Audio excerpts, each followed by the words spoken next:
Welcome, lovelies, to another segment of Lousje and Bean Behind the Scenes. It's Sunday.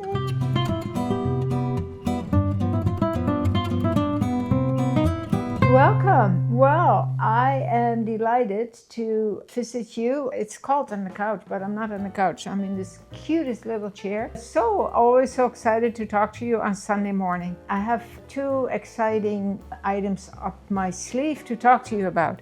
But first, I would like to talk to you about what I'm wearing. This is the dress from Orange. It's a free size, one size fits all. It's linen. It's got amazing wooden buttons. It's got these sleeves that are very versatile. They are functional. You can unbutton them, roll them down. You have longer sleeves, great pockets, and a lot of fabric to move around in. I own this dress myself. I've worn it quite a few times with this hot summer that we're having.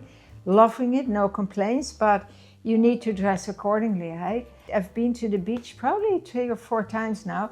And I've worn it twice. It was great over my bathing suit. Really, really comfy. And I've also worn it at home. When I've worked in the garden and I take a shower and then you want to wear something light and airy. It's now towards dinner time, evening time. You want a glass of wine. I pull this dress out quite often. And a pair of slippers and you are comfy and you still look beautiful. I feel beautiful in this dress. So paired it up with a Pure Love's Light scarf, a lovely blue colors, a Siska, cute little bubbles, this gorgeous ring from Cleo, and that's it.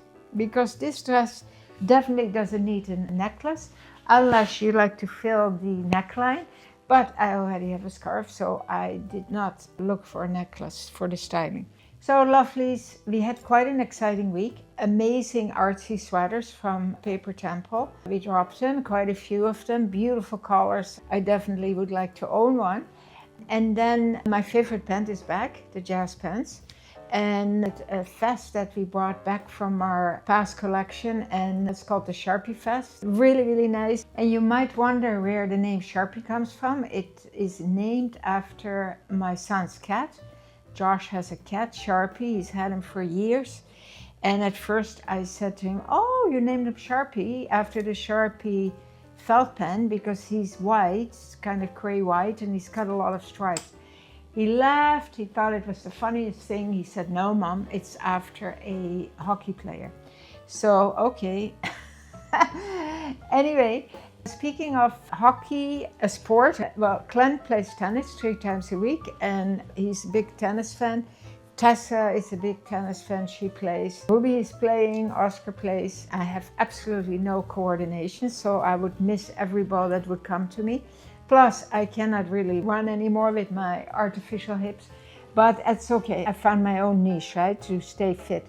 But the National Bank tennis tournament was on in Toronto, and Glenn and I went past Sunday and we had a fantastic time. It was the men's, they switch every year, right? Next year the women will hear the men go to Montreal.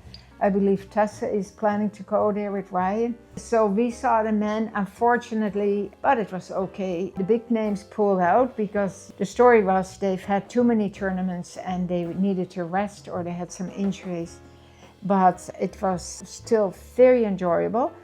We watched one match, singles, and then we watched a match, doubles, which I had never seen live, and it was quite interesting. I really enjoyed it. I didn't think I would. But it's a hip happening place. Oh my goodness. First time I went to one of these, and lots of music, lots of food, beer, wine, everybody happy and everybody dressed so nice. Oh my goodness. I had so much fun just watching the women, but also there were very, very well-dressed men there. For me, it's important. It lifts my spirits, and I feel people dress up because they go to something special. And I think it's having a respect for where you go to and you dress up for it. So I have a few pictures. I had my favorite linen outfit from Love's Linen. I've worn it tons this summer, and I looked for the coolest outfit because it was another hot day. And yet a bit of coverage, so it filled all my needs. And even though it was a very hot day, we stayed hydrated and we had a ball.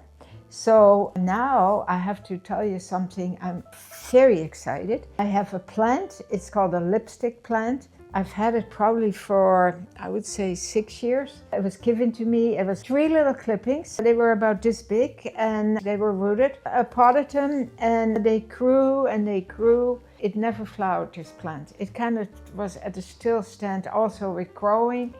And I thought, well, pretty soon I'm gonna ditch you because or I have it in the living room, by the living room window, because it likes light.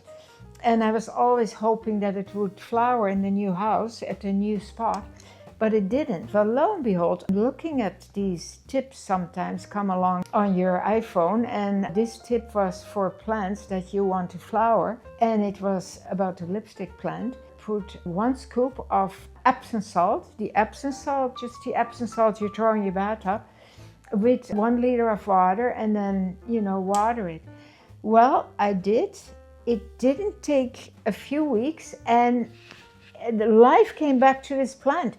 It started to pull out new shoots. I cut off 3 really old raggedy shoots and I cut them off. New shoots are coming out and it's flowering. I am beyond excitement. So I thought you would want to know this because it's a beautiful plant when it flowers and it's very easy to take care of. It needs very little water, it needs a bit of light, and that's it. So I'm thrilled.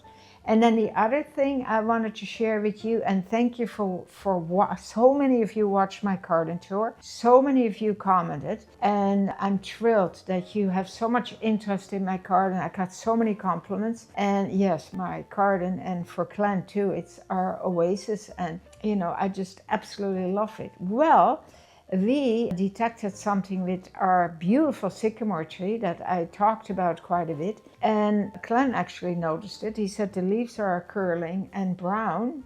What is wrong with the sycamore? I said, well, maybe it's heat, trauma, or it's too dry. Anyway, we didn't know. We needed to call an arborist. But I have an app on my phone. It's called Seek. It's spelled S-E-E-K. And it's a plant app, and what you do is if you don't know a plant, you turn on the app, click on the photograph part, and it gets your plant in view, and then it tells you what kind of plant it is. And then you can look it up. Well, I explored the app a little bit more, and I found that there are also, you can click on I forget what it's called, but it's problems with plants or problems with trees in that kind of wording. So I clicked on it. I took my camera to the sycamore, to the leaves that are brown and curled, and it got the leaf in view, and it said powdery mildew. So now we know the tree has powdery mildew. Today I'm going to call my nursery where we bought the plant from, and we'll tell them what the problem is, and they do have arborists there.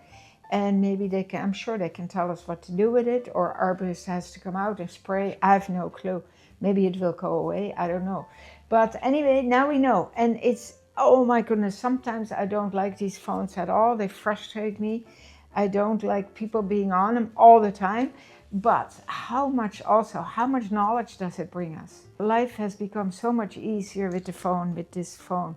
So yeah, everything has its pros and cons, right?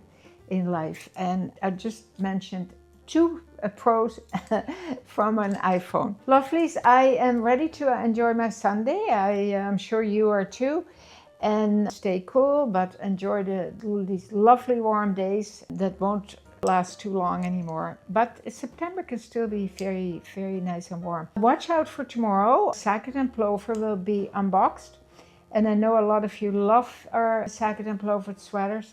So yeah, join us. As always, thank you for watching. Bring the comments coming. And if you have any experiences with plants that you revitalized, I'm now going to try this Epsom salt on a few of my other plants. I'll let you know in another episode of Talk to Lousje on the Couch. But for now, I'm going to say goodbye. And as always, keep on smiling.